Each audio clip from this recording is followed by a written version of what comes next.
What's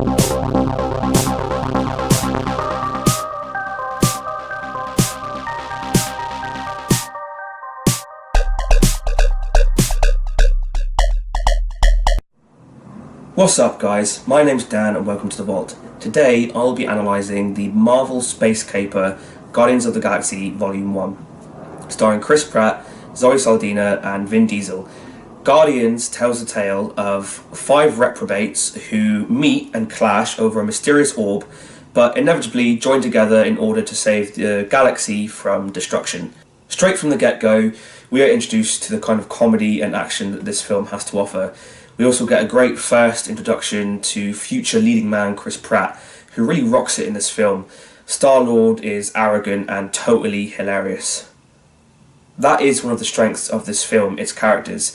We are introduced to most of the main players within the first 20 minutes, without feeling like we are being overloaded with information, which is really just a testament to the film's pacing.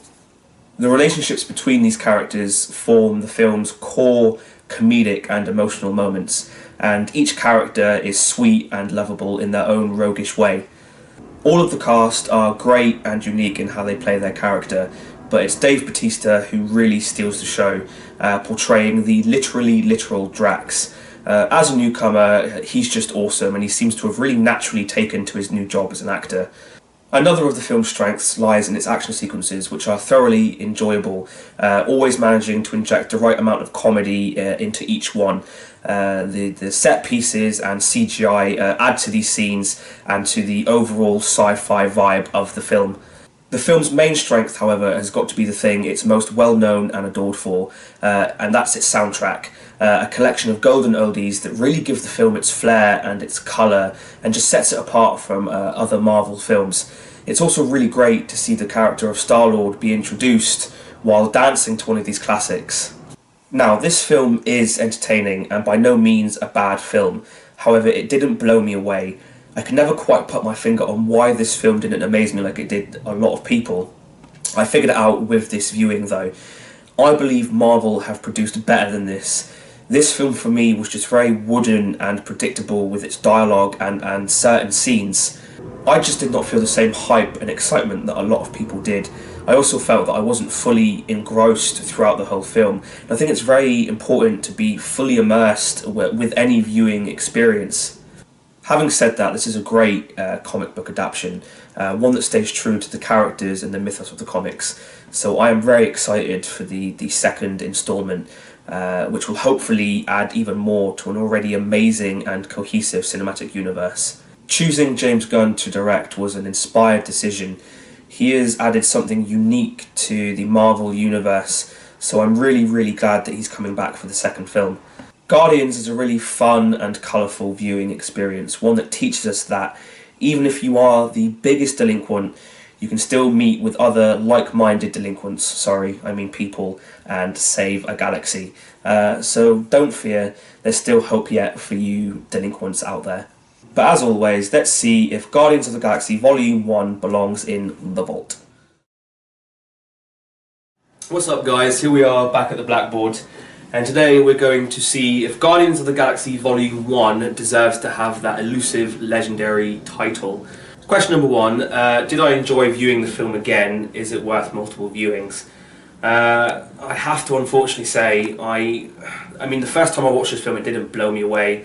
It was entertaining, but it didn't amaze me, so I wasn't really keen about having to watch it again. As entertaining as it was watching it the second time, there was nothing really special about the second viewing. Is it worth multiple viewings? I know a lot of people are going to disagree with me on this.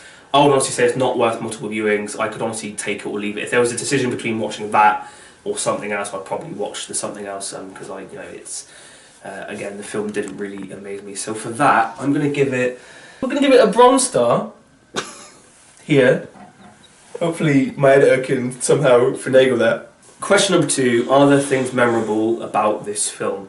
And there are a couple things memorable about this film. The soundtrack, for one thing, is amazing. There's so many great songs on the soundtrack for this film.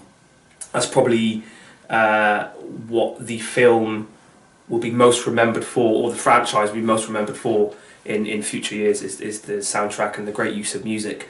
We're also introduced to some new great characters as well. Whether or not they will be remembered, I'm not entirely sure, but because of the soundtrack being so memorable, because I still remember it, you know, a couple of years on after the first one came out, I'm going to give it a gold star. Question number 3, would I suggest this film to my friends and Jude-loving subscribers? To people that haven't seen this film, I probably wouldn't suggest it. If they came up to me and they asked if I'd seen the film and what I thought of it, I would honestly tell them it's an enjoyable film, but it didn't blow me away. But at the same time, I know there are other people out there who have seen the film and were amazed and blown away by it. So I probably would, you know, suggest that they give it a second watch, a second viewing. But I personally wouldn't suggest this to friends or family or subscribers that haven't seen it. So for that reason, I'm going to give it a bronze star. So we have it. Guardians of the Galaxy Volume 1 looks like it will not be receiving that elusive legendary title. Probably going to be quite controversial because I know a lot of people really did enjoy this film. But as always, if you like what you see here, guys, you like what I'm doing, please like and subscribe down below. And until the next video, peace and love, my dudes.